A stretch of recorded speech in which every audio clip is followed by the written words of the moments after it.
Hello? Yeah, what's up, Chef? Hey man, how's it going? I'm alright. How are you? I am pretty good. I'm glad to be streaming again. It's been a while. Yeah, still no computer, so. Wait, you don't have a Uh, computer?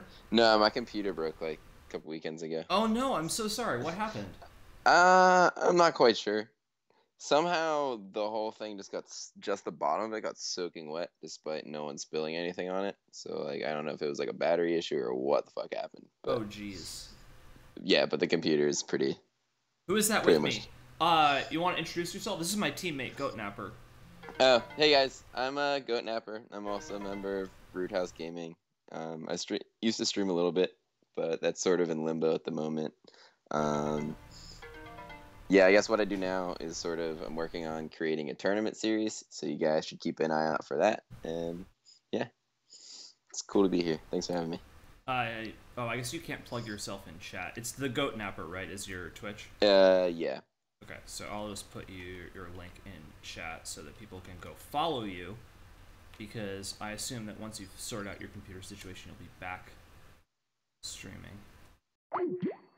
What? Call finished? No.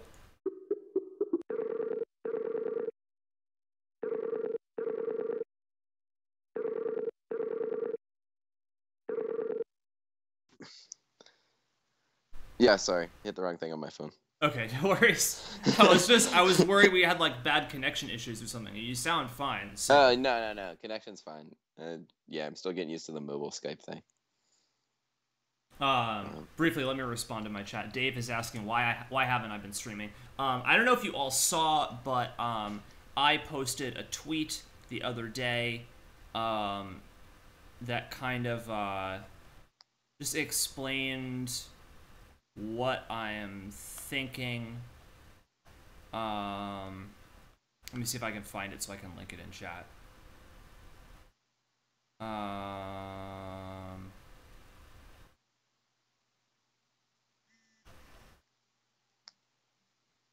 Da, da, da.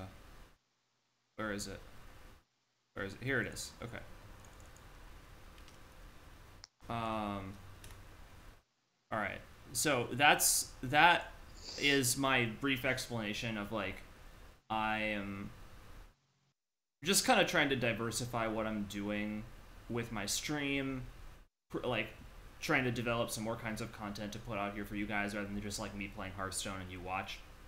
And I'm also trying to prioritize like sorting my life out, getting a day job, that kind of stuff. So um, for the time being, my stream schedule is going to be a little reduced. I'm going to be streaming Wednesdays and Thursdays for classical Thursday and jazz Wednesday, and then trying to fit in other streams, but it's just going to be a little less than it had been.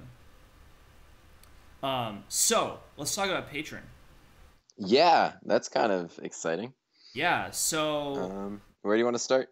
well, I guess I'll fill in anybody that doesn't know. A couple days ago, the whole Hearthstone community blew up because Blizzard announced that they are going to nerf Warsong Commander. It's going to go live in probably about a week, and it is going to change the card from what it currently is to the same stats and mana cost, but instead of giving minions with 3 or less attack charge, it will give all charge minions +1 attack. Okay. That's what happened. Obviously, this kills Patron Warrior, or does it? Or does it? I'm not sure I have the answer to the or does it question. It's gonna take some deck builders way better than me to figure out if Patron Warrior is still a thing. But in terms of where I think the meta's going, or like in terms of like timing on it, did you want to talk about? Because I know there's people angry about the timing of it, but like you're not gonna hear that criticism from me, Yeah, I even mean, as a competitive player. So I don't think it's really that useful to discuss. What should Blizzard have done? What better ways were there to nerf it? Should they have nerfed it now? Should they have nerfed it sooner? Yeah, right. It's nerfed. It's It's happening in a week. yeah, like Let's deal with it. this is what All right. happened. From Ben Brode's video, which I'll play on stream in a little bit, and we can talk about that. We know that they spent a huge amount of time and effort researching this, and came to the conclusion that this is the best design for it. And I'm sure they're better game designers than any of us. So I'm not really gonna. It's not really our place to like it's not a democracy basically. Like Blizzard decided this is what the card's going to be, so let's figure out the card. All right. So, like, I guess the obvious places to start are like decks that prey upon patron probably get slightly worse. Okay, so that would be what? That would be like Handlock, I guess. Just because I feel like there's going to be more Druid being played. So Handlock, probably Control Warrior, and though not many people play it, Echo Giant's Mage, I'm assuming, gets a lot worse. Yeah, I think Control Warrior is actually probably tier 1. Really? You think so? Yeah, it's surprised me in its resiliency to things. I actually didn't think it had that great of a patron matchup. That's why I never really enjoyed playing it. What's up, Frez? I just have to greet people in chat. Oh yeah, definitely. If there's any questions for me, can you just like read those? Yeah. I mean, I'll periodically just like respond to stuff in chat. So Valorch is saying Zulok will come back, maybe. This is something I've talked to a lot of people about, and opinions are kind of divided on it. Where do you stand on Zoo? My initial impressions are that Zoo would be around. Like I still think Control Warrior is like a strong matchup or like a strong deck. So, and I think Zoo like has a pretty decent matchup with all the death rattles. Just play around the number of brawls and just sort of curve out. So like I feel like Zoo will be making a comeback, but I saw a lot of arguments against why it wouldn't. Like so. And Darnassus could be that reason why it doesn't make a comeback, because it's just too slow. Yeah, Darnassus is part of the reason, but just in... I've actually played a little bit of Zoo recently. Zoo is basically so out of the meta right now that anytime you face a Warlock, in my opinion, you just mulligan for Handlock. I agree, yeah. So... that is already in itself an argument for Zoo to come back, because you have an advantage because people are mulliganing incorrectly against you. You can just steal wins that way. Sup, sexy? What's up, Koji, baby? Zombie Buffet wants to know, ever would just want to yell and punch stuff and get drunk? I don't really get drunk, but yelling and punching stuff, every so often, sure. In terms of the matchup with Control Warrior and Zoo, I think Justicar is actually a huge deal for that matchup. Which is it's a weird thing to say, because usually decks with board presence can defeat life gain, but I think it's just fast enough life gain that it scales very quickly. The warrior can stall you out from getting lethal long enough to slowly remove your stuff by attrition. And I actually think, like I said, I've played a bit of Zoo recently, and it was basically some version of like the mid-range Demon Zoo. I actually think it's not that good against Control Warrior anymore, and that used to be one of the strongest matchups. Alright, so if that's the case, which I believe you because I haven't played Zoo in like a month, Zoo's probably not a great starting point. But I wouldn't be surprised if it pops up. Because it's the kind of deck that if you're building it in a lineup, your lineup is just going to be sort of the thing that can take a game from anything, and Zoo is definitely one of those decks that's consistent enough to take a game from anything. Yeah. When I talked to LBYS a bit about this on Twitter, and one of his decks that he plays a lot and likes a lot is the mid-range Zoo, and we both kind of agreed that in order for Zoo to become viable, which I think a lot of players will want it to be now, it needs to be a return to a faster kind of Zoo. Yeah, no, I was watching our conversation, and I would not be surprised if that needs to be the case. Yeah. Like maybe Zoo's just the beatdown. Yeah, so I'm not really sure exactly how to build it. I think that's one of kind of the open questions is, okay, how do you build Zoo now? Yeah. And then Zoo is something that popped up as like something we don't see now that could be seen, and then things we see now that get stronger are Paladin, right? Because you don't just have a bunch of whirlwind effects and patrons just out grinding you every game. And then Druid is obviously still really strong, and and then it becomes like what, and then I think Hunter gets really strong too, but that's just because I play a lot of Hunter and really didn't think the patron matchup was that bad, but like the less warriors there are in ladder, like the better Hunter is going to continue to do. I actually really liked the patron matchup for Hybrid Hunter because one of the ways that they would try to close it out, because it's too fast of a deck for them to OTK you with Frothings, so they have to make patrons, and then you just unleash them and kill them. Yeah. If Nightwishling, how are you? What's up? Sorry, continue. No, yeah, like also if it becomes really, really grindy board states, which obviously we'll touch on when we get to the Ben Brode video. Yeah. And sort of where they want design going. I think my Beast Hunter list is still really strong for a meta like that. Yeah. Where if you have to like try to attack and interact, that deck is surprisingly strong at grinding out decks. I think that dragon decks are gonna get worse as a result of this.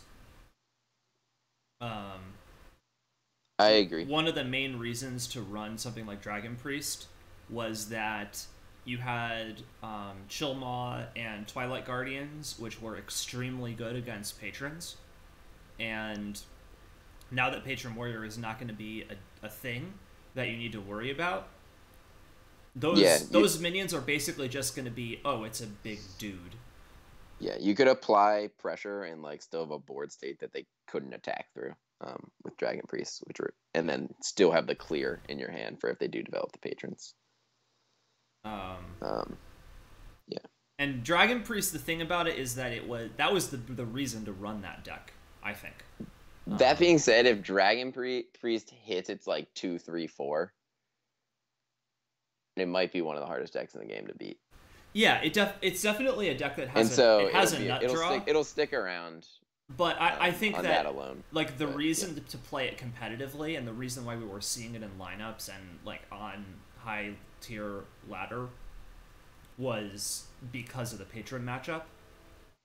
And I've played enough against it, and I've casted some games where players played it, and it's really it's just a very inconsistent deck depending on the draws. So yeah, I think it's not a deck that is reliable enough or powerful. Like, in order for an unreliable deck to get played, it has to be something like Tempo Mage or Mech Shaman, where if you get the nut draw, you just win. Yeah, debates as to whether or not Tempo Mage is actually unreliable. The more I've played with it, the more I realize it just does the same thing every time. Yeah, like it also can nut draw you, but it really does the same. Okay. But the general point just being that an unreliable deck can redeem itself competitively by being able to get blowout wins. Dragon Priest doesn't typically get huge blowout wins because even if you get the nut draw, the game plan is to grind them out. And if you're trying to grind them out, they have too much of a chance to get back in the game. So the reason to run it is you can shut out. Oh, the reason was definitely Patron Warrior. So I agree. I think we're going to see less of that. Which is a little disappointing because that was really the only remaining Dragon deck in competitive play. Dragon Warrior has pretty much stopped being played. Dragon Warlock will probably make a comeback. Yeah, I think that's true too. It has a surprisingly. It used to. I don't know how to build it. I haven't really tested it. But it used to have a fairly strong Druid matchup because if you can deal with the Darnassus with your like Dark Bombs in early game, it will hit its 4-drops way more consistently, and then you just sit there and grind out the board and then OTK them. What's up? What's up, Frozen? Valorch wants to know if the leaked card by Amaz is real or fake. Totally real. You think so? No. Yeah, I don't. I do not think that it is real. A lot of people in the scene have been releasing cards and that like card designs in response to the Warsong Nerf, kind of to make fun of it or as commentary on it. And my assumption is that the Amaz card is similar in that vein. It's definitely a little more plausible than some of the other ones, but I wouldn't assume that it's real until we get confirmation from Blizzard that it is real.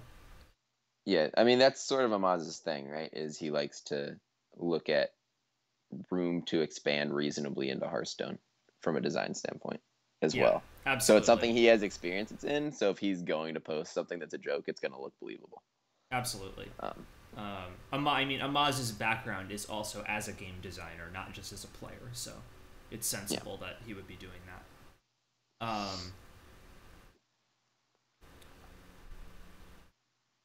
Let's actually listen to that Ben Brode video.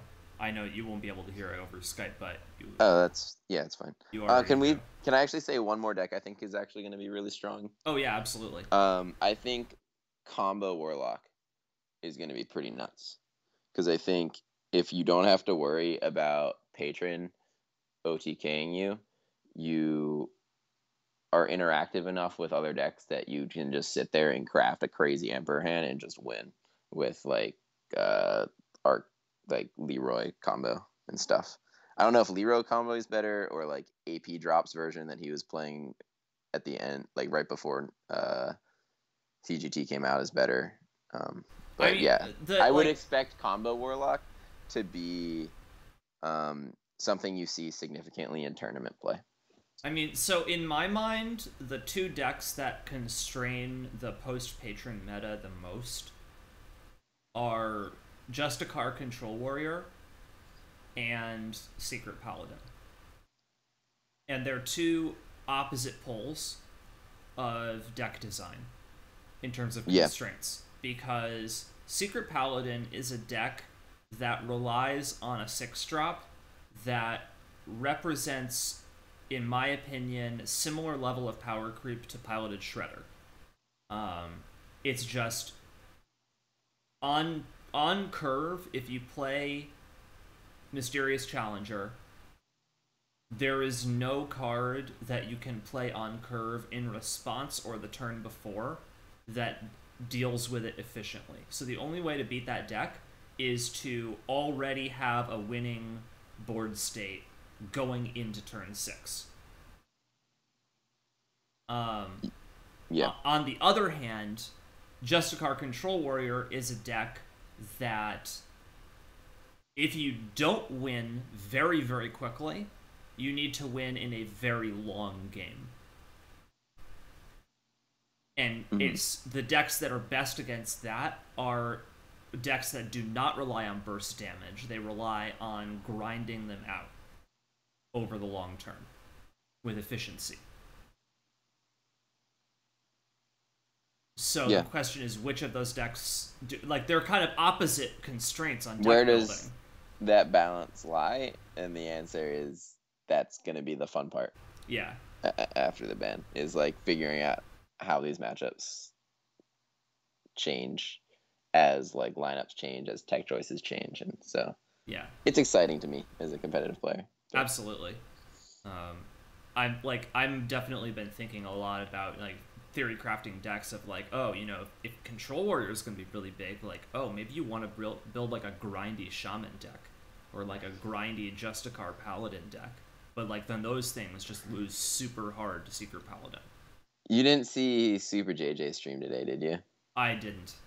Oh, he was playing some janky shaman and climbing quite high on EU. There was some Alexstrasses and Yaceras and the Mist Caller, and it was some craziness. That's exciting. Yeah, it was. I don't like clicking the shaman hero power, so like I turned off the stream pretty quickly. But if you like shaman, like that was a brew I suggest checking out. All right, cool. Well, like I was saying, let's listen to that Ben Brode video, and then we'll talk about it. All right, I'm gonna mute my mic. Okay. But just like start talking to me when you want me to chime back in. Sounds good.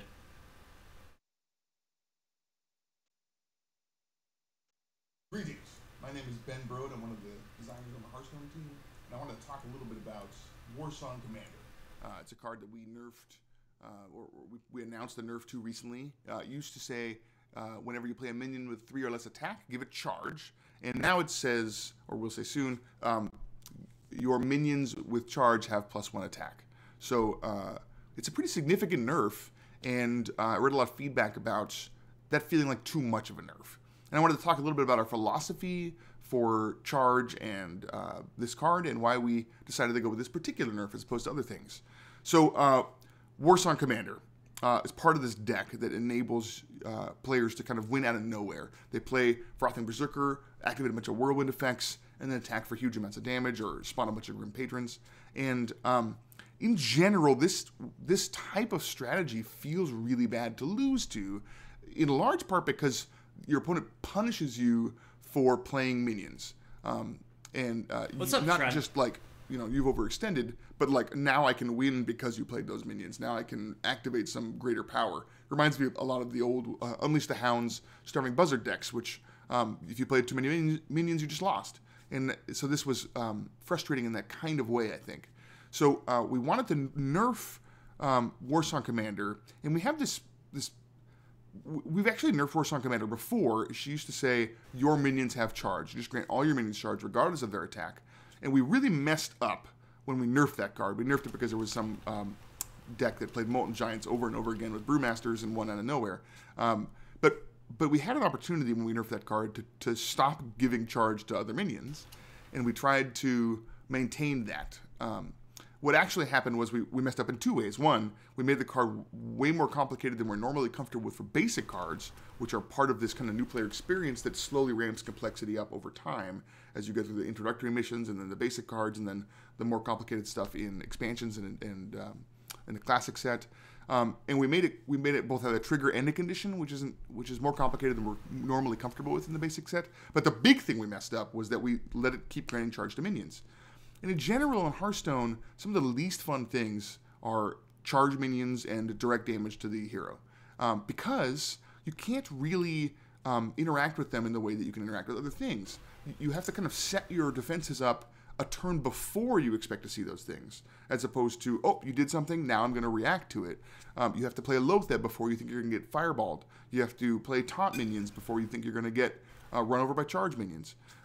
And so these are not the most fun ways to play. We've had the most kind of big balance issues with these types of effects. A lot of our nerfs have been pointed at these types of effects.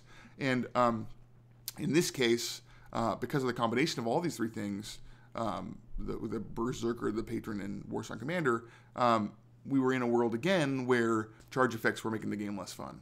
So when we decided which card to nerf, because I've seen people asking why didn't we nerf Berserker or Grim Patron, the card that is the biggest problem today, I think, and also going forward, is Warsong Commander. There's lots of cards that we would have liked to have made that we couldn't because they're totally broken with Warsong Commander. An example is Dreadsteed. We originally had Dreadsteed slated for Nex Ramus, and it was a neutral minion. And in combination with Warsong Commander, you would just play it and slowly machine gun down every minion on your opponent's board because every token that spawned had charge and would just run right back in. So we're like, okay, we can't make that card. Eventually, we decided to make it in Warlock, where it can't combo with Warsong Commander as easily, and that's a lot safer. But there's other designs that we've been trying that we just can't do that. Can't do because Warsong Commander exists in Warrior. Granting charge is so powerful. So helping us stop this type of gameplay and helping free up some future designs that we're excited about felt like Warsong Commander was the right card to hit to nerf this deck. It's super powerful. Seeing lots of play in tournaments. So okay, Warsong it is. Let's nerf Warsong Commander. How do we nerf it? What do we do to the card to change it to make it not be played? Basically, is the ideal thing for something that grants charge to more minions. So Warsong Commander, we had a couple options. One, we had a couple restrictions, I guess, on how we nerfed it and how we could tell whether we succeeded or not in our nerf. So the first big restriction is it's a basic card. We'd like to have it be simple to help fill that curve for players from very uncomplicated to a lot more complicated in the future sets. It's a warrior build around. That's a term we use to describe cards that inspire you to build a certain type of deck. It makes deck building somewhat easier when you don't really know what's going on. You don't know how good cards are. It's not important that you build a good deck. It's just important that you it kind of lowers the barrier towards kicking you off. So like, oh, I'll build a Murloc deck or I'll build a Beast deck. It just gives you a hook to start that kind of thing on. So that's cool. That's important. Also, we'd like to keep the identity of the card as much as possible. There's a phenomenon when we nerf a card, you see the art and you just know what it does. And you don't even bother to read it. And if the numbers are the same on the card or the effect does something similar, I think that's slightly better. I mean, we're always going to have the problem where you have a deck that uses Warsong Commander to do cool things. We've nerfed your card, your deck doesn't work anymore. In general, that's one of the reasons why we don't like nerfing cards. It sucks. And it's hard to communicate the nerfs to all players, so they just kind of end up in a game thinking they're going to do some cool combo and their card just doesn't work and it's frustrating.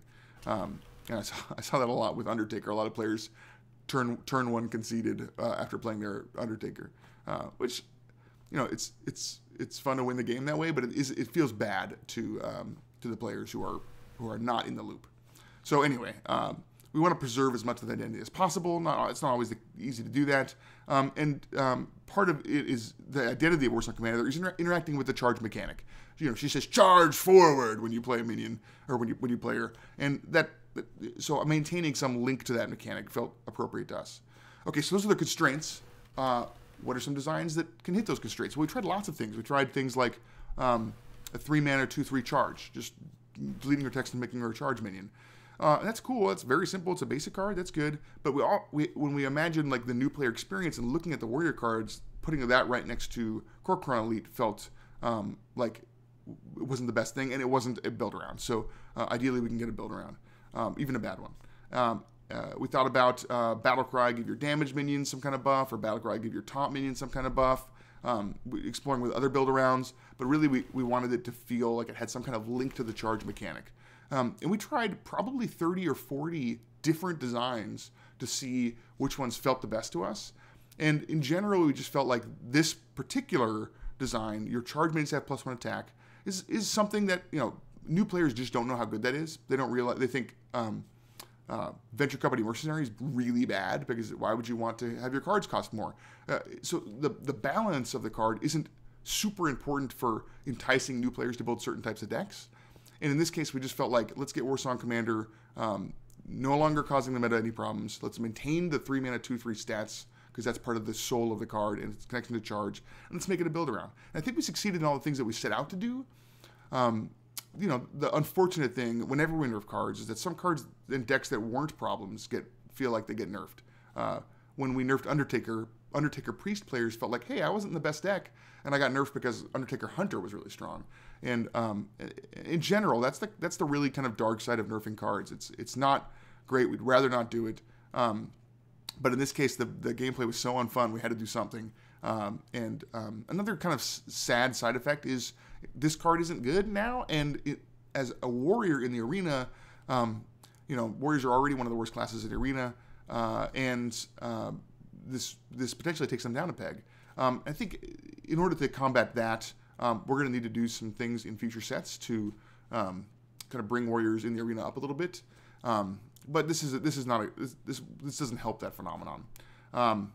So at the end of the day, we had a lot of things that we felt like were pretty important for basic cards and for this particular card, and we felt like we needed to do something that broke the charge portion of the card to stop decks that we felt like weren't fun to lose to. you know, I really appreciate reading all the feedback that I read on our websites and all across the internet, and I really liked hearing everyone's thoughts on this type of nerf. You know, it's something that we take very seriously, is when to nerf a card and how to do that. So anyway, I appreciate all the feedback, and I hope that this gives you some insights into what we were thinking and how we approach this kind of problem. Thanks for watching. I appreciate it. All right, Goat, you still there?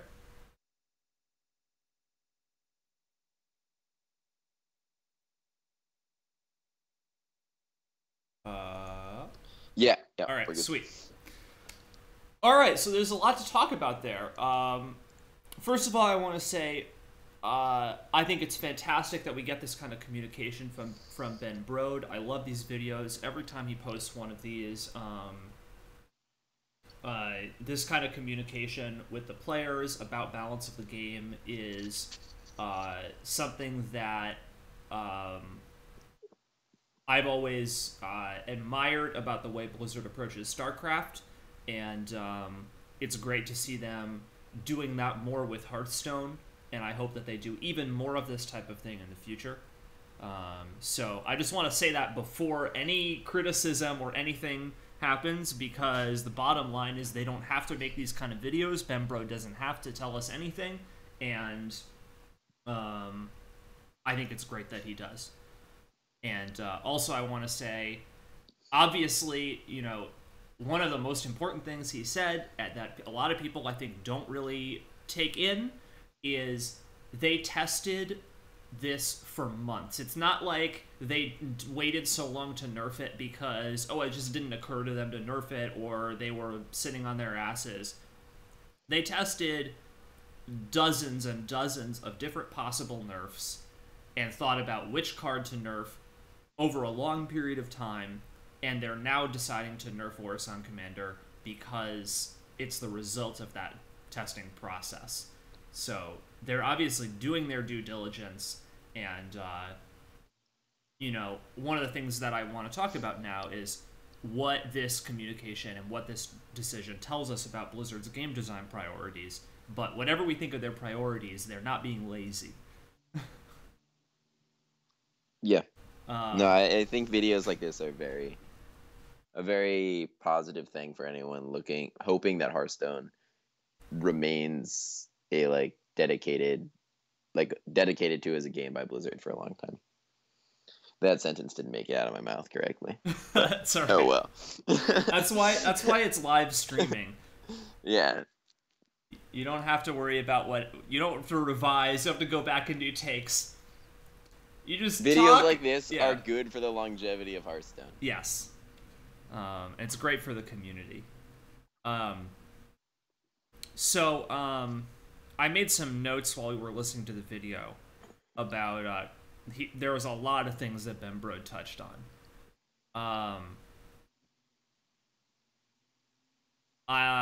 One of the things that I think is most important that a lot of players have not been really addressing or talking about is the rationale for this nerf is not only to do with current cards that are in the game and current decks that are in the game, it's also having to do with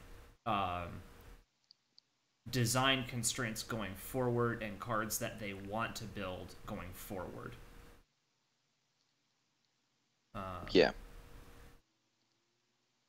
And that's very understandable to me.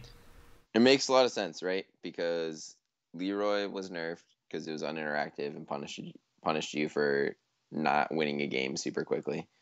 Buzzard Unleash were nerfed because it punished you for playing Hearthstone. Hearthstone is a game based around minions with spells for support. And so anytime you're just playing minions and getting punished for it, it's not going to feel good to the masses. And that's what they cater to, is the masses. So, this nerf makes a lot of sense in the spirit of why they nerf cards that they do. Yeah, I think one of the important points that you mentioned is that it's not just, punishing you for playing minions feels really bad, But it's also the game pace issue, that feeling like you have to build a deck that wins by a certain point, or else it takes a category of strategies out of the game. And that's a big issue, is if there's a certain type of strategy that you just cannot play anymore because this deck exists.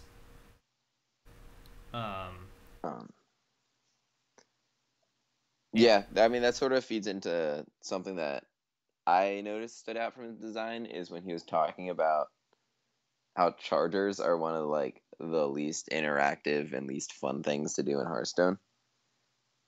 That's not quite verbatim, but it's fairly close. Yeah. And that was really like the only thing I disagreed with that he's talking about. Is yes, they're like hard to deal with in the sense that they take planning before the turn they're played on, but that is rewarding to anyone who's willing to think ahead.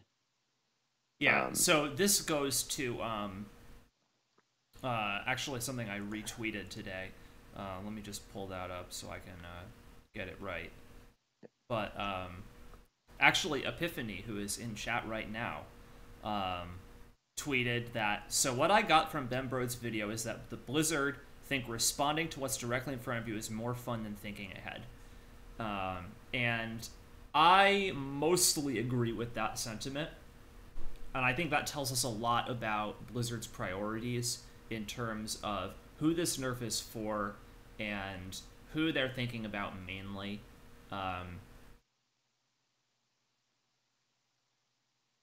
The vast majority of Hearthstone players are not good enough at this game and are not playing at a high enough rank to have reliable decks that they're playing against to think ahead to play around burst. That's actually a fairly advanced skill. And as competitive players, we don't think of it as an advanced skill because that's just part of the basic toolkit of being able to play at rank 5 and above. And that's not even considered competitive level by most people, I think.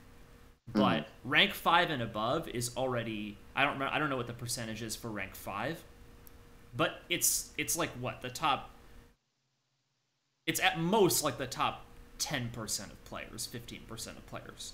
Which means if you hit legend and you finish like rank 3000 legend and it tells you you're in like the top 0.1% of Hearthstone players or something. 0.25%. Yeah. Right. So like, the vast majority of Hearthstone players are not at a level where they are able to even play around stuff. So and don't think about the game in a way that like would cause them to develop that as a line of thinking. Unless they're thinking about it of, I want to win as much Hearthstone as possible. But I think a vast majority of Hearthstone players are, hey, I got like 15 minutes to kill in between class. Let me just like play some games of Hearthstone. Oh, I got home from work and I'm like kind of bored for the night. Let me play some games of Hearthstone before like watching TV or whatever, you know? Yeah. So for those players, charge, minions, and burst are really unfun.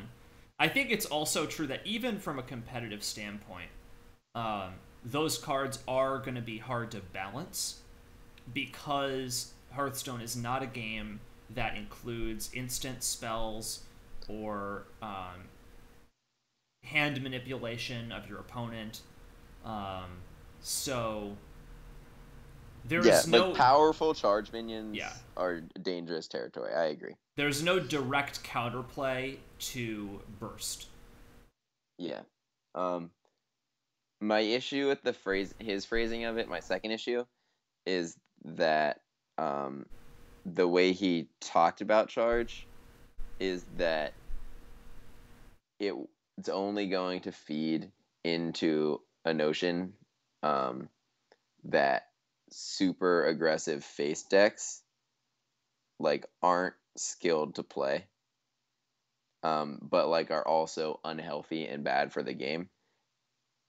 And my perspective on design and game philosophy is that you need a balance between like aggressive and control. And I guess this game has a lot of mid-range in it, and then combo needs to work its way into the like it's kind of a triangle between like aggro, combo, and control.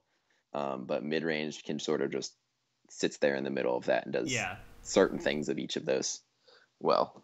And so like they nerf a lot of combo, which makes sense. But if now having nerf combo, they start focusing on nerfing aggro, I think it becomes a very unhealthy game if it's just mid-range versus control. And those are your options. I think that would spell long-term doom for the healthiness of Hearthstone. I don't entirely agree with you there. Silver says the cheapest decks are aggressive decks. Actually, lately, aggressive decks have been getting more expensive. And I actually think that's a good thing. Because Blizzard has printed more legendaries and epics that fit well into aggressive decks. So you can build, good aggressive decks that are as expensive as slower decks.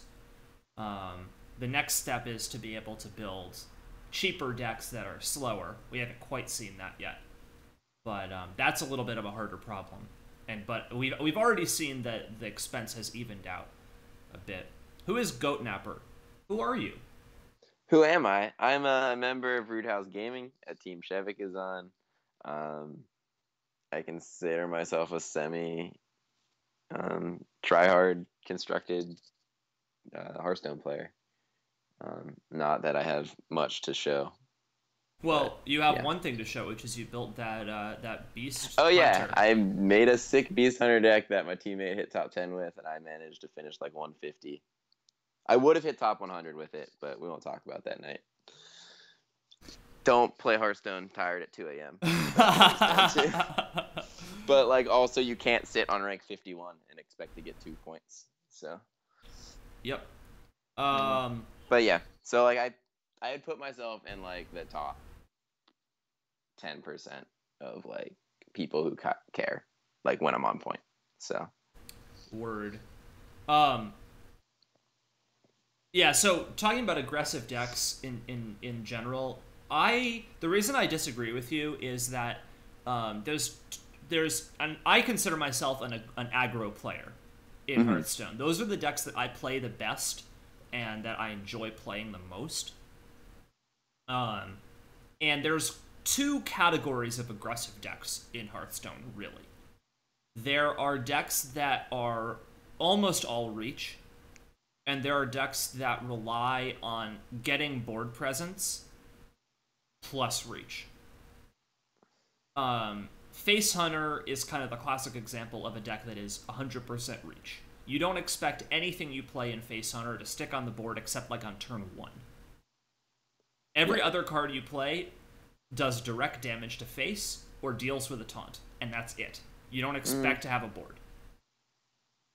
That's maybe slightly an oversimplification, but the basic game plan of the deck is anything you play is designed to do damage to face once, and then you figure they'll remove it. Yeah, and because the purpose of that deck is weaving in your hero powers to figure out the rest of the deck. Yeah, exactly. There's a whole lot of strategy in playing it, and I really love playing that deck. But the whole strategy of it is how to maximize your reach with the cards that you have. That's in contrast to an aggro deck like Mech Shaman. Mech Shaman is a deck that has a whole lot of reach in it. It has a lot of burn spells. But it needs the presence first. The way that deck wins is that you really, really quickly develop a board that can push a huge amount of damage to face. And then you figure at some point they'll remove it. But in order to win, you have to have a board for a few turns. And the whole strategy of that deck actually has a much more complicated strategy than Face Hunter, I think. Because you have to figure out how to play around their removal in such a way that you get to deal damage with your board over a couple turns, and then use your burst damage.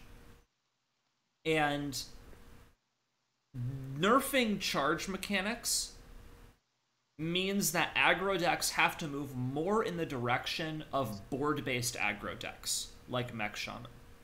And I think that's actually much more interesting as an aggressive player.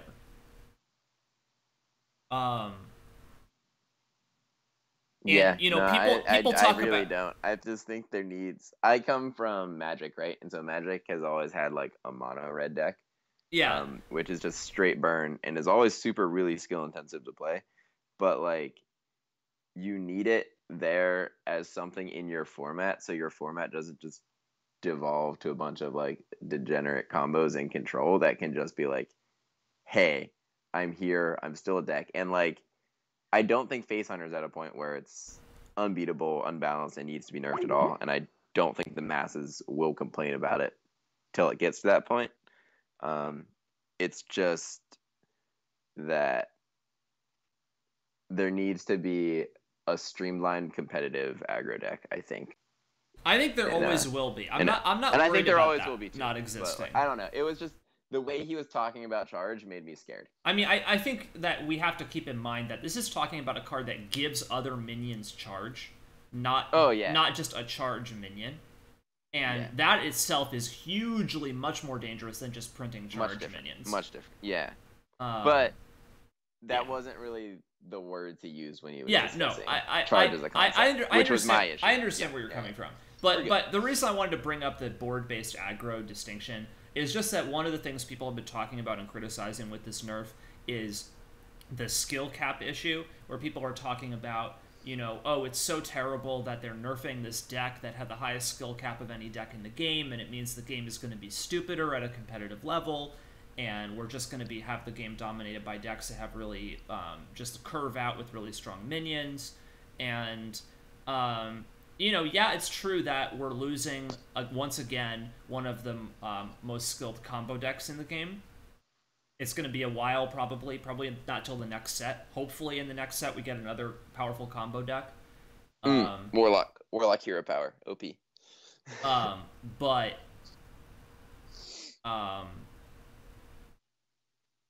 if you want to look at the you know, an area where this increases the skill level, it's, you know, if this philosophy leads to encouraging more board-based aggro versus face aggro, those decks are very skill intensive and difficult to play, even though it may not necessarily look like it. Yeah. Jay, did you join the call? I invited Jay to the call because he has to be invited. Yeah, it says he should be. Can you guys hear me? Yeah, what's up? We're now joined by Jay, also known as We Coexist. He is another teammate of ours on Rudehouse Gaming. Just wanted to jump into the discussion. Yeah. I didn't really get to. I've been at work all day, so I haven't got to see like the Ben Brode video or anything. But what did he cover? Well, so we've just sort of been talking freeform about this, but I think what we've just been talking about mainly is kind of the design philosophy that Ben Brode has articulated in terms of what their priorities are and why they want to not have this mechanic in the game anymore, which group of players it's targeted for. There's a couple more things I have on my notes that I want to touch on with their priorities. One is, and it basically goes under the heading of like what they consider like to be the defining characteristics of a card.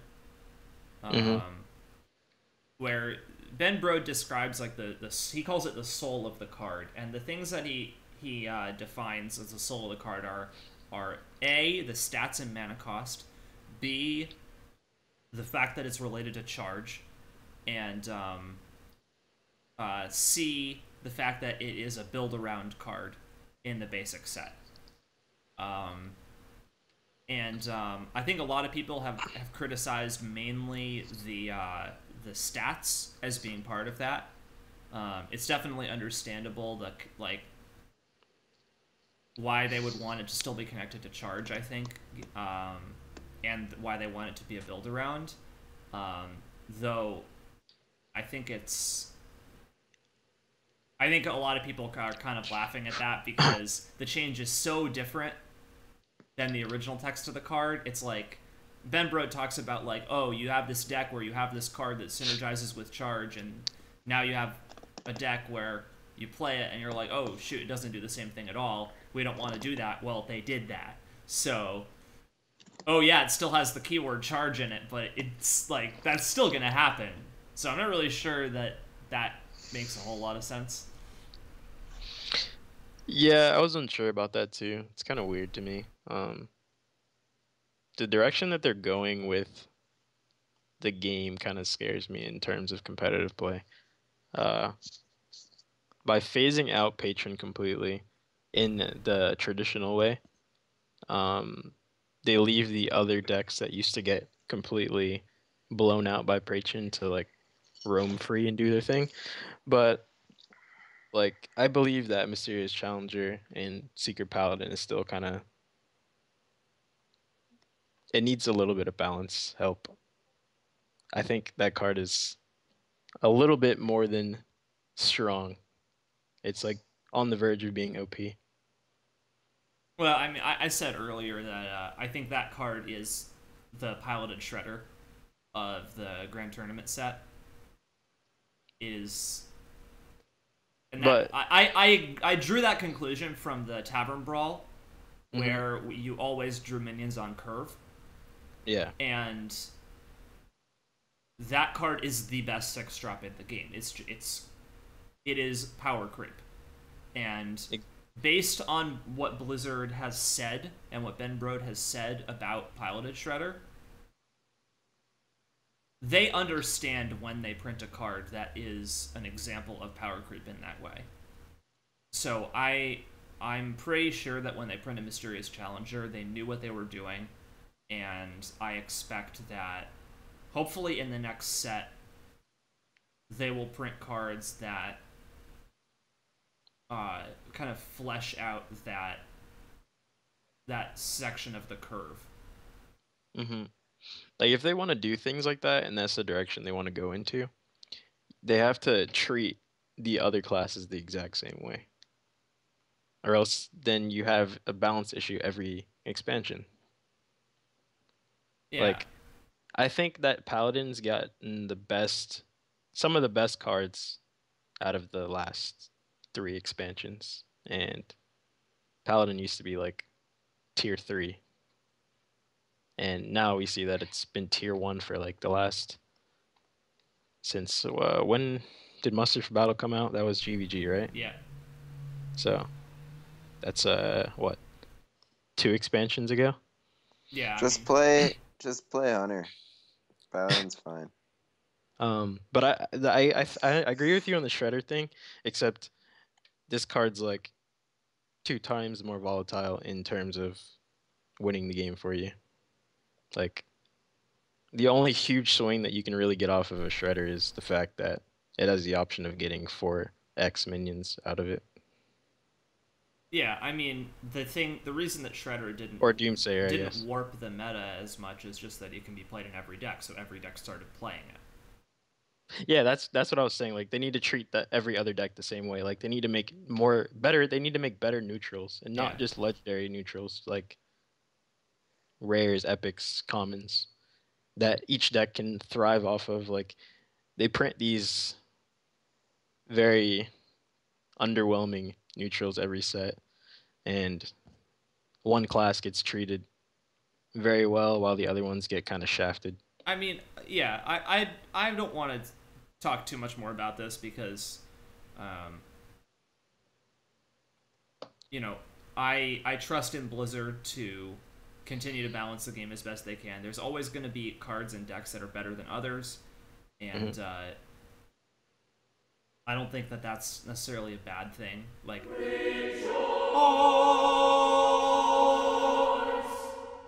we're rejoicing. Who are we rejoicing for? Fuse Lancer. Thank you so much. Welcome. But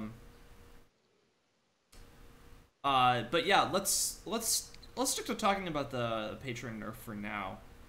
So one of the things that I think Goat mentioned that he wanted to talk about after watching the Ben Brode video is the place of grindy decks in the meta. We have grindy decks were very popular in the first week of the Grand Tournament expansion as people were experimenting with totems and the new Inspire cards, and there were a lot of token decks around. And then people figured out Mysterious Challenger, and overnight all those decks disappeared.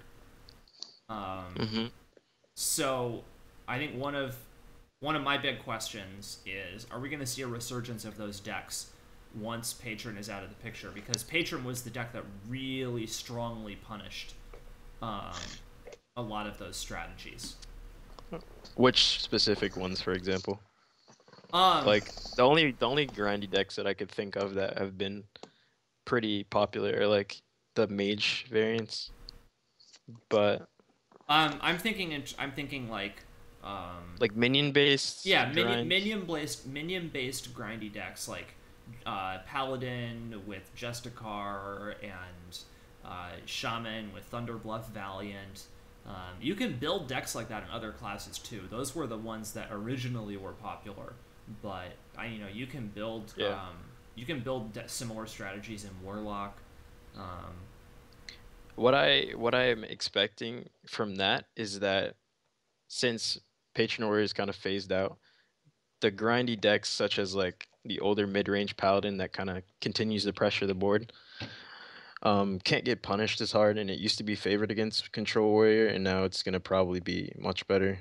And just because Warrior is the matchup that was a big trouble for most classes, either whether it be Control or Patron. So now that people can play the Shaman again, and Shaman has always been favored against Control Warrior. Yeah, absolutely. So I think Justicar and Paladin adds like a pretty big power spike to that deck versus other control decks, because even though they're 1/1s, you can't deal with 2 1/1s every turn. Yeah, like absolutely.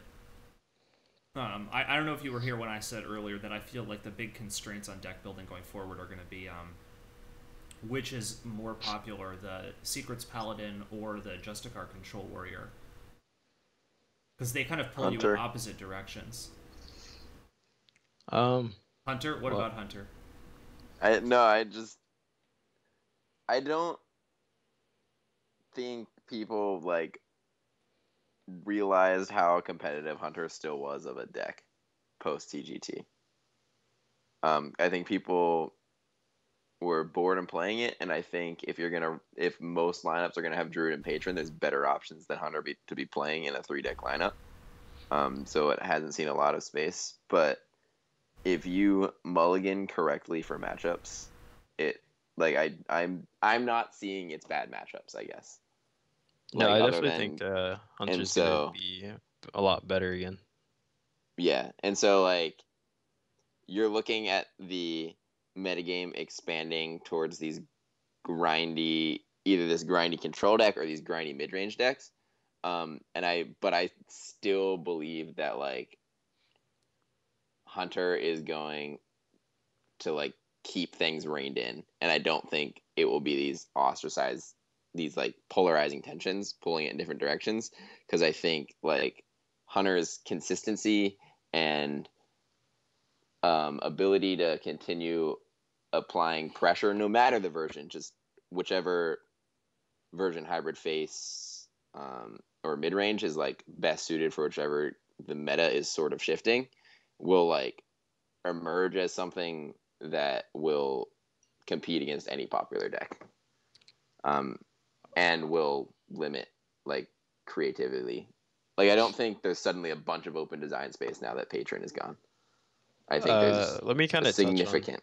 Yeah, you got one more thing. I think the main thing that will be affected is the tournament and competitive scene. Like ladder probably won't change as much as people are expecting it to, because not a lot of people played Patreon ladder for the last 2 seasons anyways, other than like the last few days to just grind out like the top 100 ranks. Yeah, that's fair.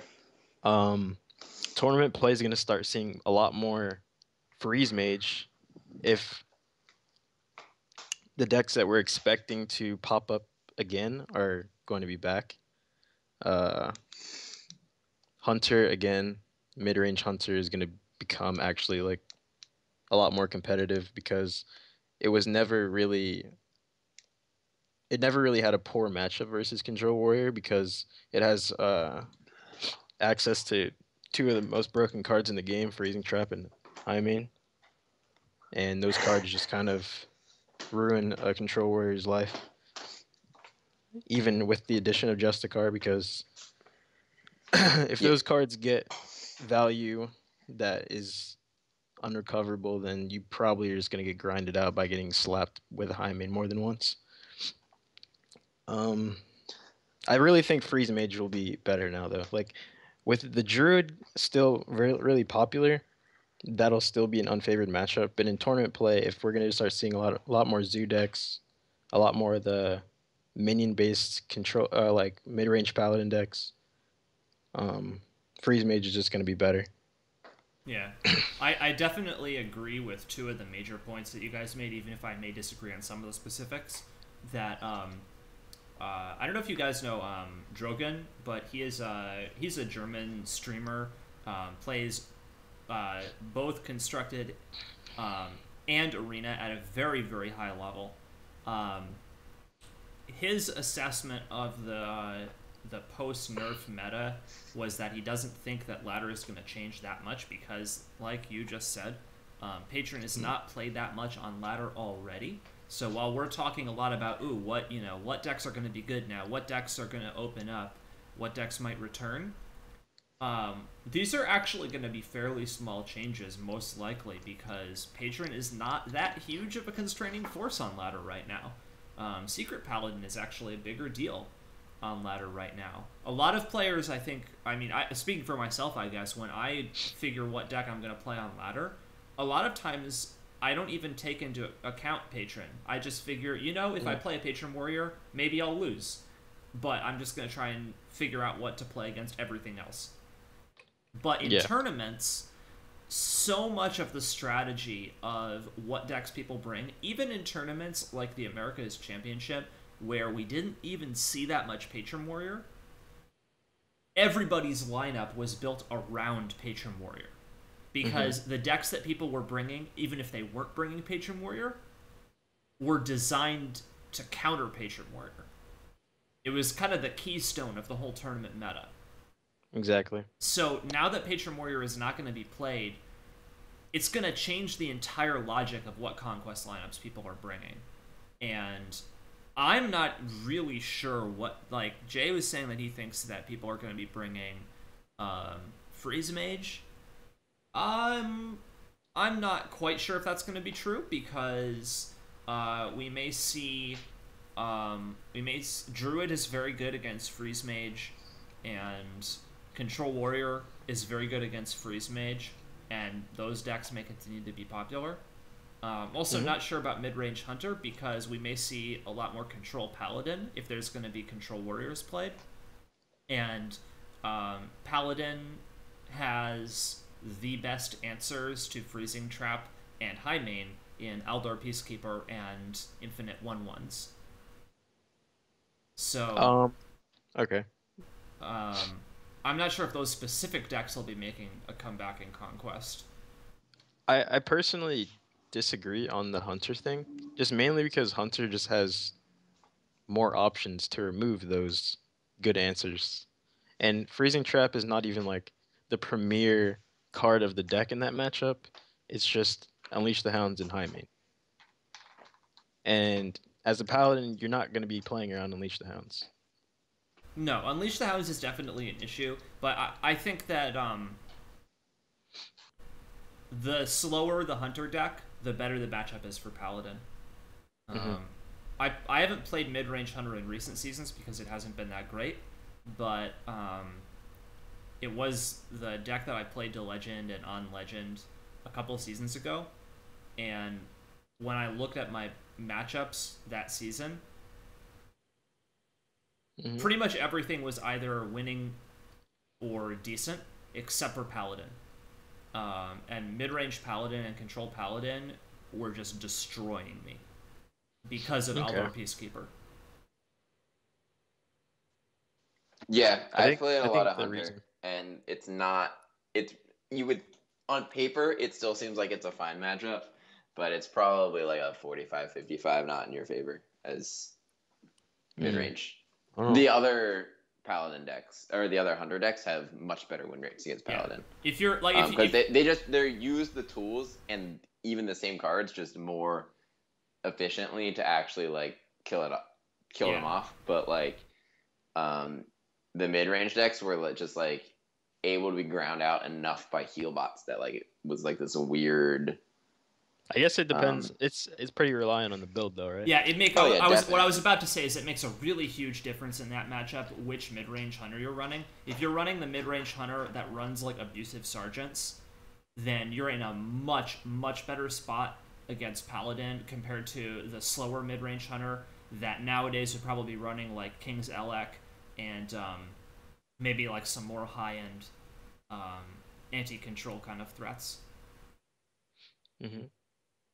So I wouldn't really call the faster mid range one like a hybrid hunter exactly because you're still not running like the arcane golems, but basically the Yep. the mid range hunter that's running a little bit more of the aggressive damage oriented early game is going to be in a much better spot versus paladin.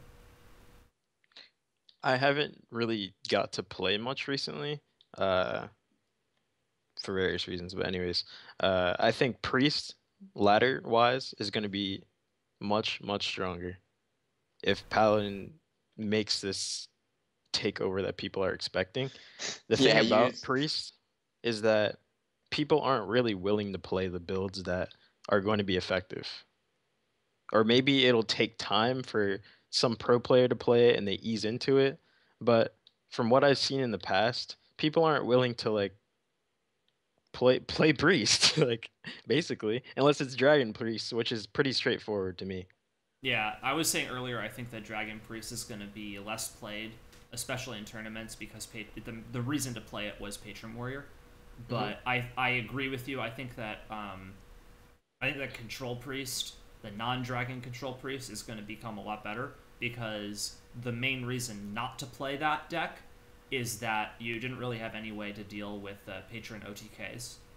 But Exactly. it's incredibly good against almost everything else, and I'm definitely going to try and play some of that and learn that deck once the nerf comes out because I think that's going to be really good against the field. For instance, against paladin, you have tools like people don't really run pyromancer outside of priest too often. Mm-hmm. Um, death lords, things like that.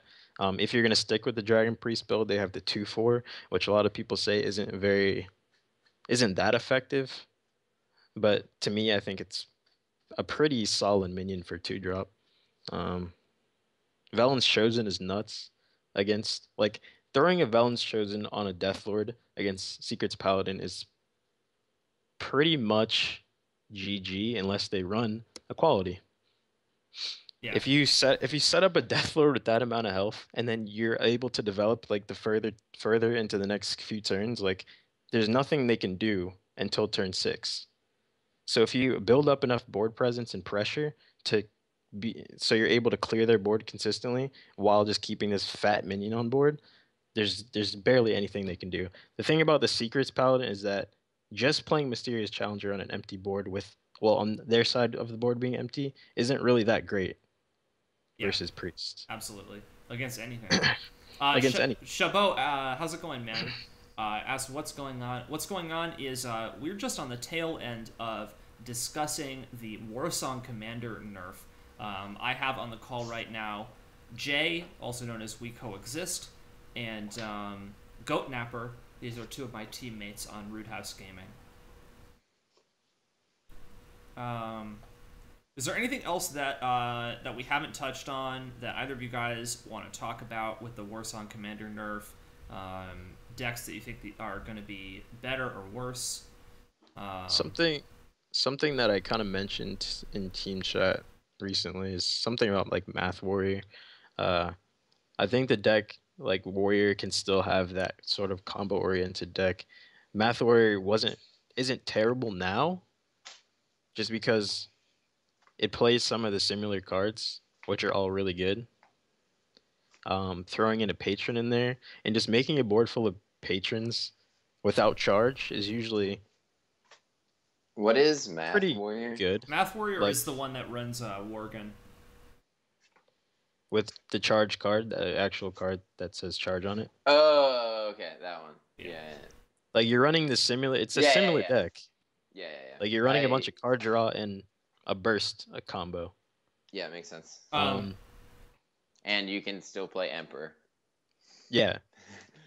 The issue with that is that you have limited a lot less burst because it doesn't grow. Yeah. As much as frothing, obviously. This kind of gets to what I was talking about with the Justicar Control Warrior being a very constraining deck for the upcoming meta. Yeah. Because all of these decks that rely on something with a fixed amount of damage, whether it's Math Warrior or Malagos Warlock or Combo Warlock, any of these decks that rely on a fixed amount of damage just lose to Justicar Warrior. Yeah. Because they do not do enough damage. And so all of these decks, and the other thing about them is that they are slower to deal their burst damage than the board development of Secrets Paladin. So they're in this kind of weird realm where they can kill decks that haven't won already by like turn 10. Mm-hmm. So if you can survive till turn 10, you can win, unless you're playing against Control Warrior. So will those kind of decks be good? I'm not really sure. Like, they're going to be good basically against everything except for Secrets Paladin and Justicar Warrior. The thing about the whole combo thing in Hearthstone is that it's usually it usually revolves around a fixed amount of damage. And it's usually burst that is either involving 1 minion or 2 minions or something like that, or just all spells. And being able to gain infinite life is always going to be the counter to those decks. So we can't even like take into account that matchup that much because it's just like usually a loss. It's kind of like Freeze Mage versus Control Warrior. We kind of chalk that one up as a loss usually. Even though people can tech their deck to make it a little bit more playable and winnable rather, but it's usually going to be a loss. So we have to take into account the other matchups, the matchups that it's going to crush. Yeah. And I think that's where we can really see like how well those decks will be. Because the other thing about Control Warrior and ladder, of course. Speaking of ladder, of course, a lot of people aren't going to play Control Warrior on ladder because it's not an aggro deck, and it takes a while to climb if you're not winning all of your or most of your games. Some people just don't like playing slow decks on ladder to begin with. So the decks like priest decks, like someone on Hearthstone posted like a combo priest dragon priest deck with Divine Spirit Interfire, similar to the deck that I play but with dragons. And I think that's actually really strong.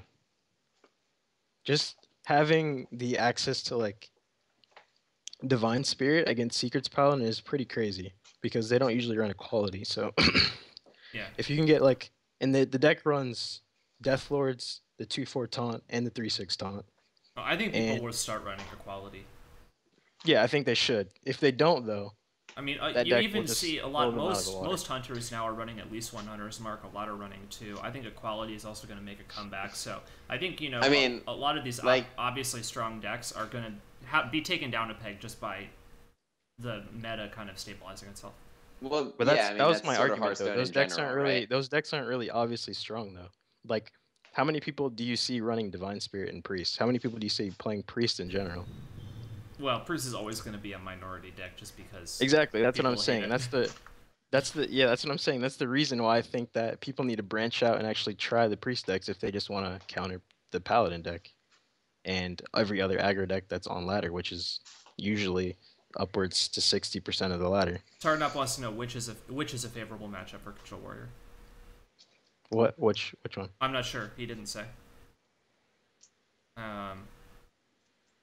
I want to touch on one thing that I was talking about with some people on Twitter the other day. I think I was talking to Raven about this. One of the big questions, I think, going forward, I actually talked to Jab about this the other day at the Fireside Gathering in San Francisco. He didn't know the answer, is what becomes of the card Grim Patron now that Warsong Commander is nerfed? Obviously, Patron Warrior as it exists is going to be no more, but about half the matchups for that deck relied on just making a lot of patrons. It doesn't even matter if they have charge. So will we see that card or some combination of cards with Grim Patron being played in any existing deck? I know some people have talked about this in some more mid-rangey version of Patron Warrior, that instead of Frothings runs just some, like, Gromosh and Dr. Boom or something like that. Or alternatively, could we see it, Raven was talking about it in like a mid-rangey tempo-y Control Warrior, maybe with Varian and Grom and an Inner Rage and an Unstable Ghoul and Whirlwinds. Some people have even talked about, the Priest Patron thing. Are any of these things a possibility? Could it possibly be good enough? Or will we just never see this card ever again in Construction? Do you Priest want Patron? my serious answer or like my I hate warrior answer? Or both? Or both? Both. Because, right, the I hate warrior answer is, like, you can play anything you want as a win condition when your hero power says gain 2 life. If you have 30 life, gain 2 life. But, I don't know. Priest. Like, I saw briefly with the release of Blackrock some, like, pretty nifty looking patron druid decks. Druid? When I think of Patron and other Mark classes, I just that think ran of, like Moonfires and Mark of the Wilds and What? like Gadgetchins to cycle. I'm throwing the Gadget in there right here off the top of my brain. I'm gonna test the shit out of that. That sounds really fun. It's probably terrible, but What are you? When What I am I think of doing? Patron and other classes, I think Priest and Mage. Druid? What is Are Priest? you nuts? you can How think does- whatever you With Priest, you buff the health of it. Pyromancer, right? You buff the health of it. Pyromancer. Why are and you stuff. playing a 3/3 for 5 then? Why don't you just play a bigger minion?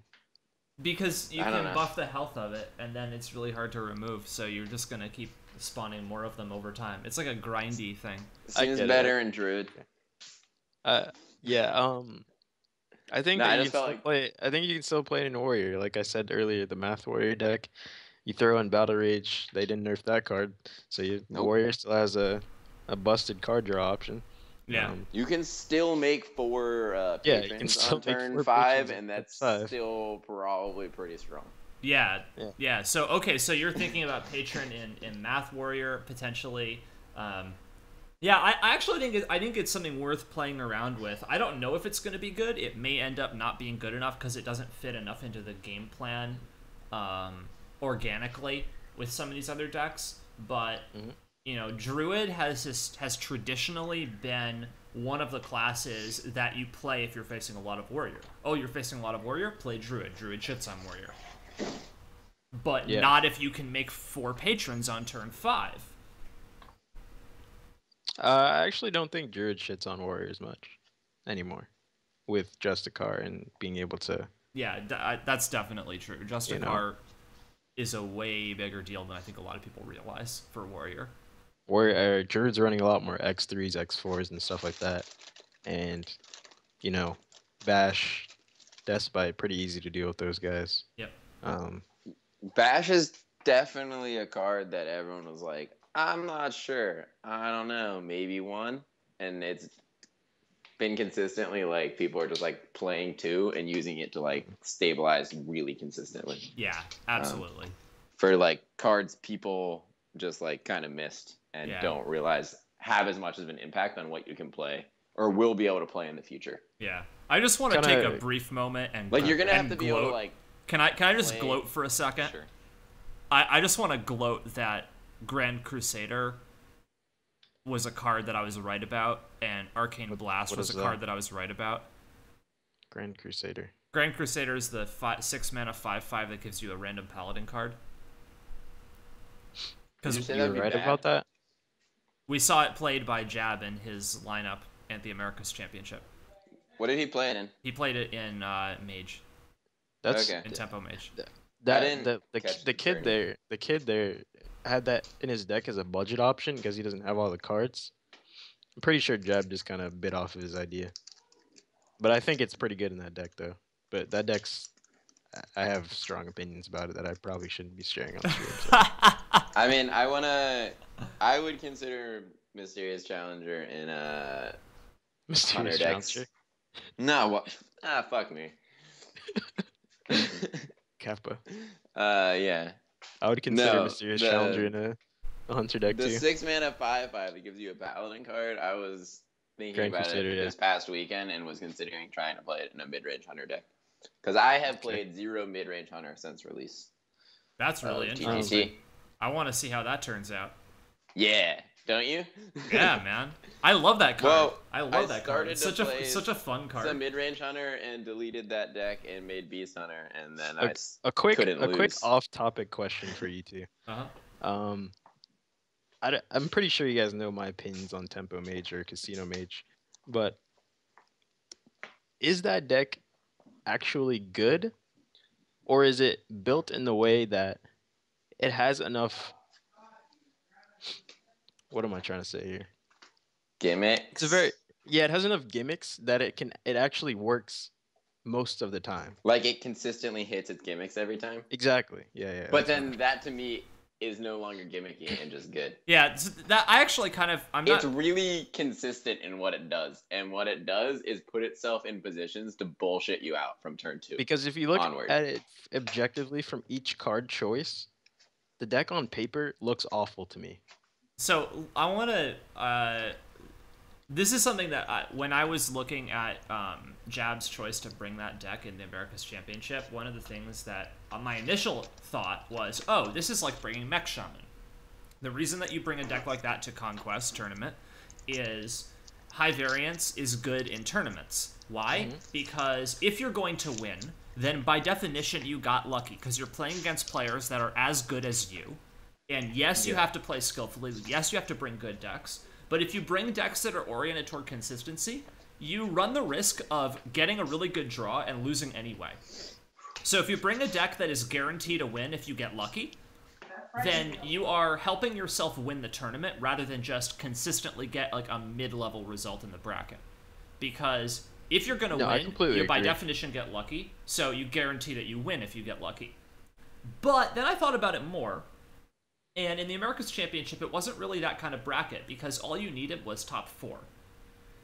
And I'm not even sure that that deck is that kind of inconsistent high variance deck. I don't know if any of you guys, either watching the stream or Jay or Goat, if either of you guys are familiar with the idea of Fermi estimation. Not at all. Sounds like complex math. It's actually not complex math at all. I mean, it could have been complex math, and I still would have wanted it explained and found it really interesting. Yeah, but it's what's really cool about it is it's like back of a napkin math. Oh, so it's like long division. Not even. Like, Fermi estimation works like this. Fermi estimation is a technique where you think of some problem. And it could be of, like, a physics problem, or it could be just, like, some random problem. Like, let's say you wanted to know, I don't know, like, how many boxes of cereal your local supermarket sells in a month. You know, something like this. So the way you go about figuring out the answer to that problem is you could do some research, right? And like figure out, all right, how many do they stock on a shelf? How often do they get resupplied? These things that you don't really know the answer to. But you don't actually need to do that because you can figure it out by just estimating things off the top of your head. You can go like, all right, well, how often do I buy cereal? I don't know, like once a week. Maybe once every 2 weeks. Maybe twice a week. All right, but let's say once a week. Close enough, right? And I don't know, how many grocery stores are there like per block? Well, I don't know. Maybe there's like one grocery store every 10 blocks or something in my city. Mm-hmm. Maybe it's 20 blocks. Maybe it's 5 blocks. Who knows? Let's say 10. How many people live on a block? Well, I don't know. There's probably like maybe 20 people, maybe 40 people in my building. Let's call it 20, etc. You do this, and eventually you get a bunch of totally off the top of your head numbers that are just kind of vaguely plausible. You multiply them together and you get your answer. And you'd think that you would get really inaccurate results this way, because everything that you estimated could be off by like a factor of 2 or 5 or 10 or something. But it actually gets you an answer that's pretty close. And the reason is that any one of your estimates could be off in either direction. Yeah. So when you multiply them together, your end result is not off by the product of all of the errors. It's off by just the error of any one of the estimations, because the error cancels out with each of your estimates. And I think a similar thing may happen with that tempo, that casino mage, where any one of your cards that has random elements to it could be either a positive variance or negative variance.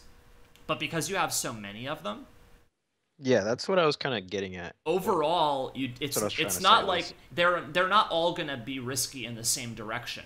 They're not guaranteed to be all good or all bad. So overall, it's no more risky than any one of them. Exactly.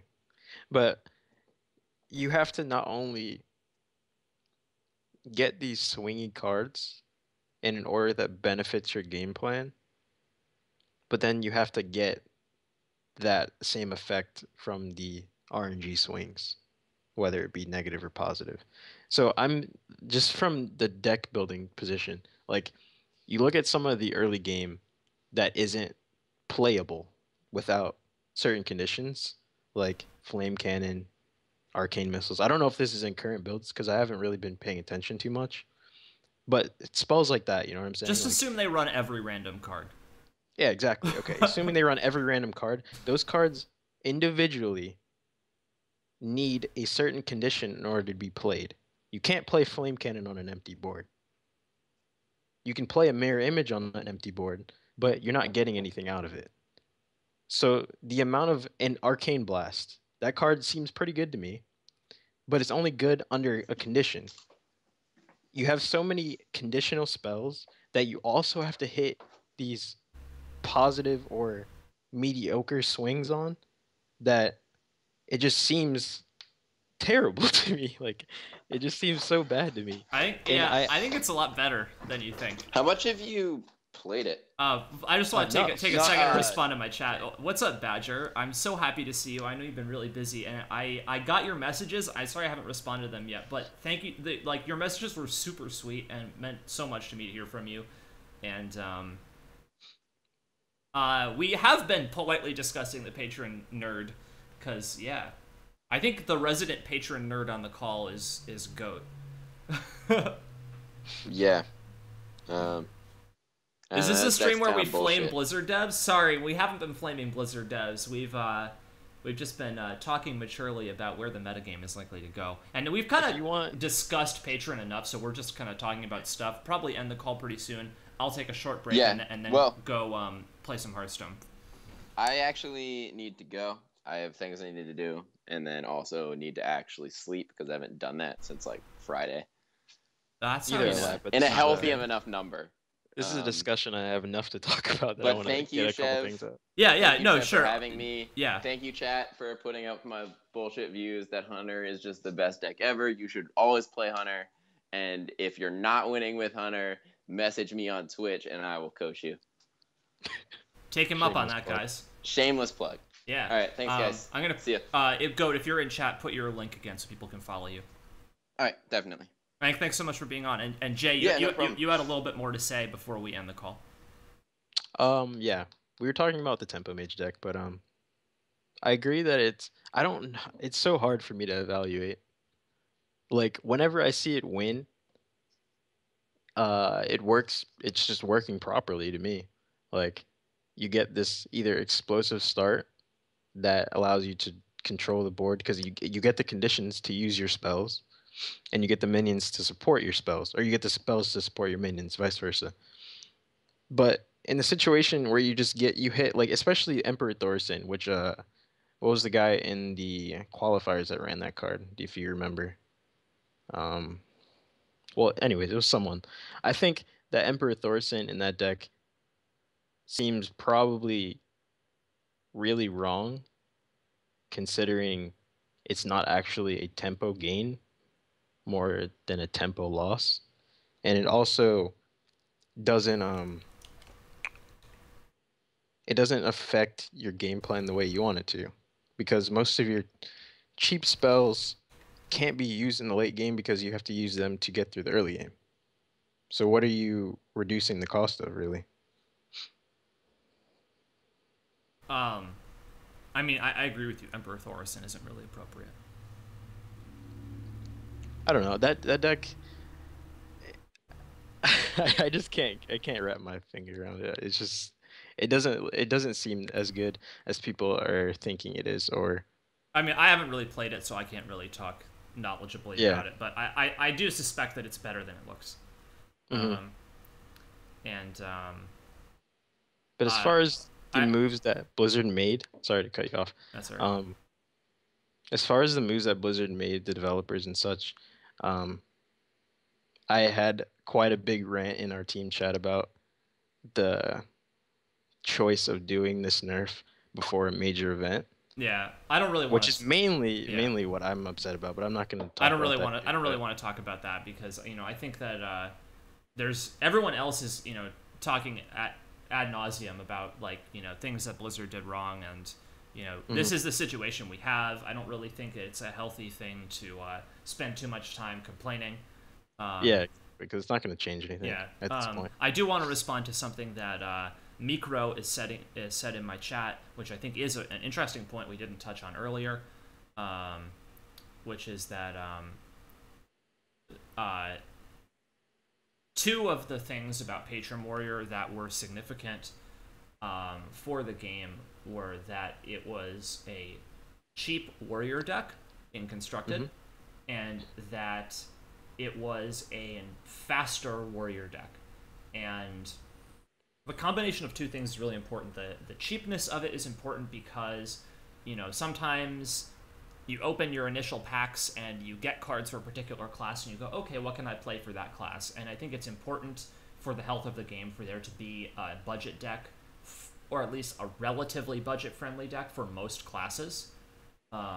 And after this nerf, that's not going to exist for Warrior. We're going to be back to Warrior being a very expensive deck. Control Warrior is a lot cheaper than it used to be because it's going to now you can play a Warrior style that is much more focused on just removal and health gain rather than focused on just having a million legendary bombs. But it's still fairly expensive because you need at least like Alex Straza and Justicar. Yeah, you still need quite a few legendaries. Probably Sylvanas as well. So you need like quite a few, but the lack of a fast warrior deck is a big deal for aggro decks because what happened with Patron Warrior was people stopped playing Face Hunter because Warrior has a hero power that beats Face Hunter, and Exactly. that opened up the realm for a lot of other classes to have viable aggressive decks because Face Hunter beats every other class's aggressive deck. So if you don't see Face Hunter, now you can play aggro Paladin, you can play aggro Shaman, you can play.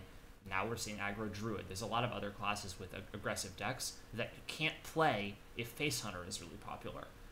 So hopefully when Patron Warrior is no longer existing, we won't see that lack of aggressive deck diversity come back. I would be disappointed if that happened. I think that seeing it as it only has two real counters, being the very slow either Echo Mage decks or the Freeze Mage or the Control Warrior, the aggressive decks will still come back because I think what Patron did though for the aggressive decks is it left an opening for them. The fact that Patron for a while didn't run things like Shield Block and they didn't use their hero power every turn as much as Control Warrior does, it leaves an opening for these decks with more damage, like more sustain aggro yeah, more decks. sustained aggressive plays. Yeah. And now that that's not there, the Control Warrior is even stronger against these aggressive decks. And Warrior in general just continues to be the direct counter to aggressive decks. But the fact that, like I said earlier, that ladder never was really Control Warrior heavy, even if the deck was strong in the meta, will allow these aggro decks to still shine. Yeah. People aren't going to really play Freeze Mage and Control Warrior on ladder often. I mean, I already see a lot of Control Warrior, so I think it's already affecting the meta. I expect to see more of it. It's not going to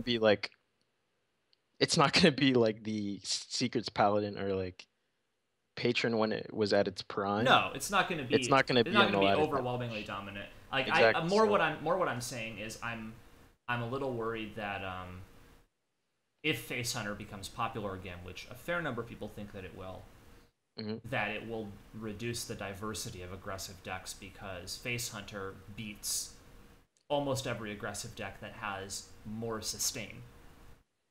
Yeah. I think do you think the Mech Shaman and things like that are at a disadvantage against Face Hunter? Absolutely. I absolutely do. Like if you were to throw like a percentage on a win percentage, what do you think it would be?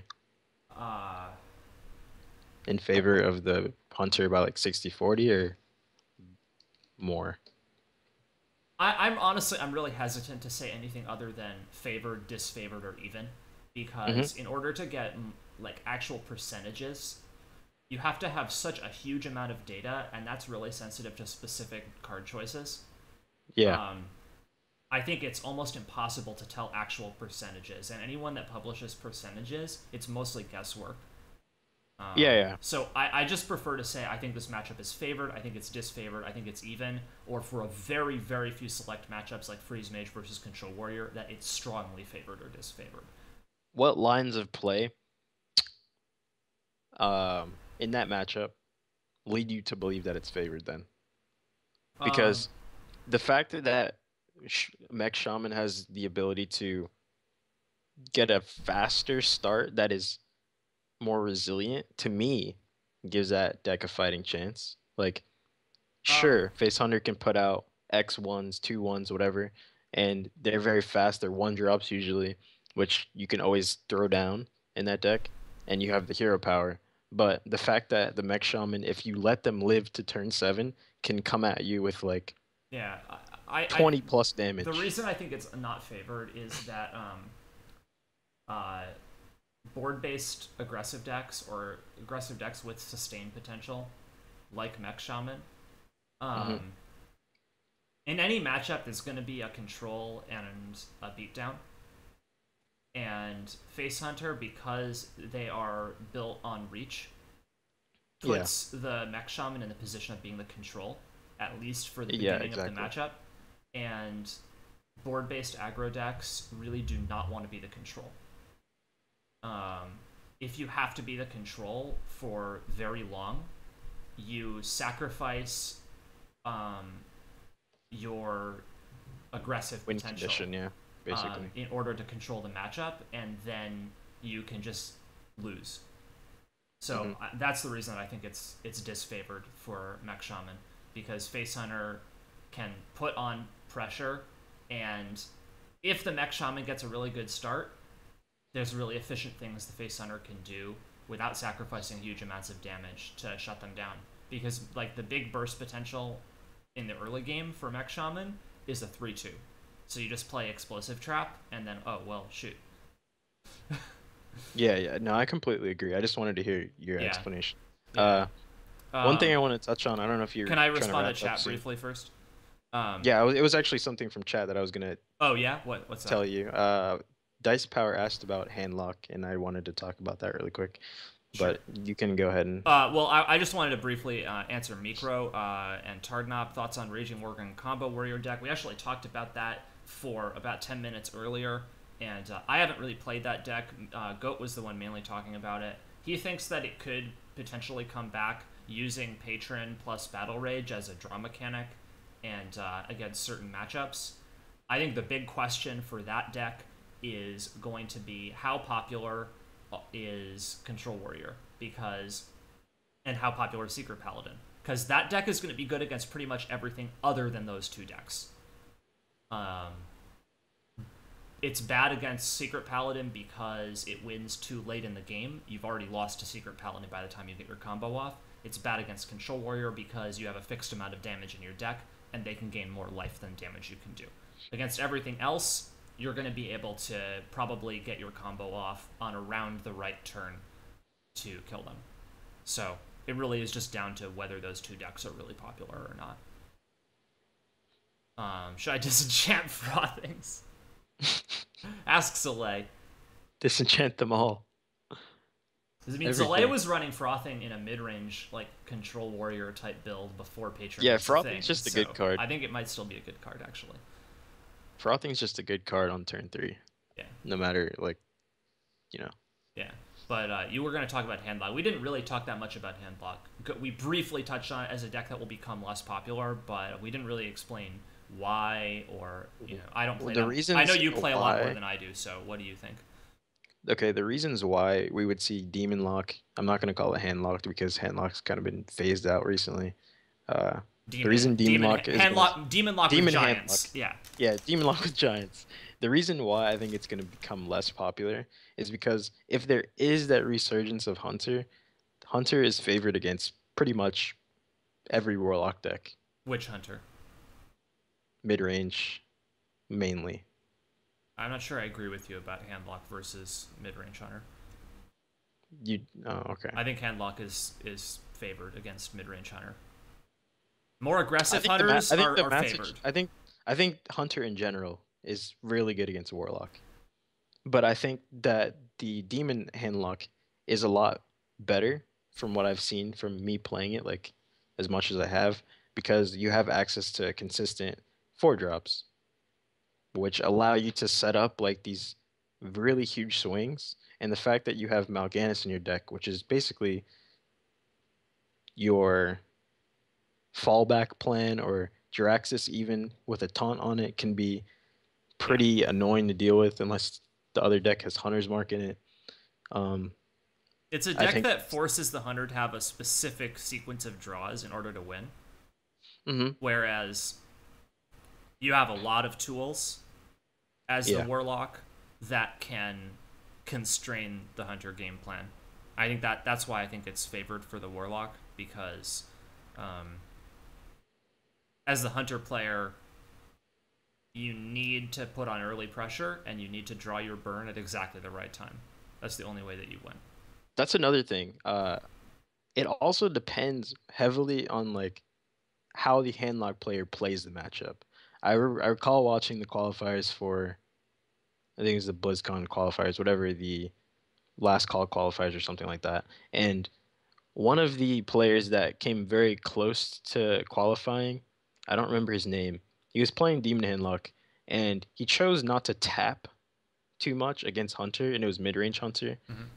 And some people take that approach, which I think ends up losing you the game, because the cards that you have in Demon Handlock, with a small amount of options, you're usually not going to win the game based off of those 4 or 5 cards. And if you're not getting deeper and you're just taking that approach that, okay, I'm not going to tap because I don't want to take too much damage, that's not a winning line of play. So if you're taking that strategy, I think your win percentage is going to go down much more. And I've always been puzzled as to why people take that approach to it, but I agree with you. And also, I want to bring up a game that I got to cast when I was casting the BlizzCon Boot Camp Chinese tournament. There was a Handlock versus Hunter game. I don't remember which players it was, where the handlock player took a very surprisingly aggressive line, and it paid off for him. And Yeah. I think I was co-casting with Lorinda at the time, and we were both, obviously every turn we were going, oh, these looks like these are his options. This seems like, oh, maybe he'll like play these cards and taunt up. Seems like a natural play to do that. I think most handlock players would probably take that kind of, traditional, okay, you get down into Molten range, you play some Moltens, then you taunt them up and make the wall, force them to have burst. And this guy was just, every turn he would go, okay, what's the maximum amount of damage that you can do? Oh, you're 2 off lethal? Then I'm going to play aggressively. I'm just going to play Dr. Boom. I'm not even going to taunt up. I'm just going to play Dr. Boom and force you to deal with it. Oh, now I'm going to play Giants, not even taunt up. Just play as much attack power on the board as I can. And just pressure the hunter. And it worked out for him because he was able to just win aggressively, almost like a mid-range deck. And I think that's the thing that separates the decent handlock players from the good ones. Like, a lot of people respect Joey a lot for being a good handlock player. And if you watch his stream, I haven't seen him stream in a while, but if you've ever watched his stream, he usually takes those really aggressive lines, and he's okay with losing to he weighs his odds basically. Yeah. And he figures out how much damage they could possibly do and how many cards they need to do that amount of damage. And he's like, okay, so that's a pretty low chance that they have that line of cards and this amount of draws deep into the game. So he takes the aggressive line, and it usually pays off. And I think that's how you play that deck. Like, if you're not taking an aggressive line of play, then you're taking a very subpar, suboptimal play that's just going to either keep you alive for a little while longer or just really not develop any power on the board to pressure them out before they draw into the burst they need or whatever. So I think the deck's still going to be strong. If we see a resurgence of Hunter, though, faster Hunters, mid-range Hunters, it'll be a little shaky, in my opinion. Druid is still really popular, which is usually not usually not a good matchup, depending on how you play it. It is really good against Control Warrior, though. Yeah, it's really good against Control Warrior. The amount of pressure that deck can apply now with, like, Void Caller is pretty insane. Yeah. And even running double brawl doesn't really do much against that deck because a good player is not going to overextend too much each time, and you have so many threats that it's really hard to just sacrifice them all to a brawl. Yeah. You usually have like a backup wave of threats. Yeah. So I think it's still going to be strong. Yeah. And I think it's going to be one of those metagames where it's a viable and very strong deck, but it's going to reward the skilled players more rather than being a metagame where just anybody can pick it up, and if you play adequately, you're going to be good because you're favored in most of the matchups. Like, the players that understand when to be aggressive with handlock and when to go for the grindy game plan are the ones that are really going to prosper with handlock. Oh yeah, and we failed to mention Paladins still exist, and that's usually handlock's worst matchup. Yes. Whether it be slower, faster, whatever it may be. Especially because equality is probably going to make a comeback. Yeah, I agree. I think I want to wrap up the call now. Thank you so much for coming on. I'm going to take a short break, and then I'll come back and play some Hearthstone. All right, guys.